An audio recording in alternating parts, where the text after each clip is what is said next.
এটা হচ্ছে ত্রিবেণী সংগম ঘাট। এই ত্রিবেণী ঘাটে সাধু বাবারা সব চান করে। এই যে তারপর যে কুম্ভ মেলা হয়, সাধু বাবারা সব চান করলে তারপর দর্শকরা সব চান করে, অন্য সব মানুষরা সেই ঘাট।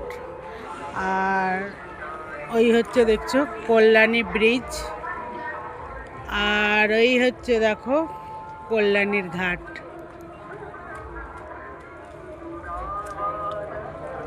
আর এই যে প্রাকৃতিক দৃশ্য, অপূর্ব দৃশ্য, মানে কি বলবো, বলে বোঝাতে পারবো না।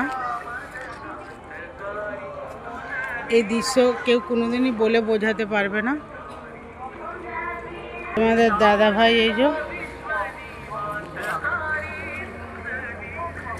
দাঁড়িয়ে আছে,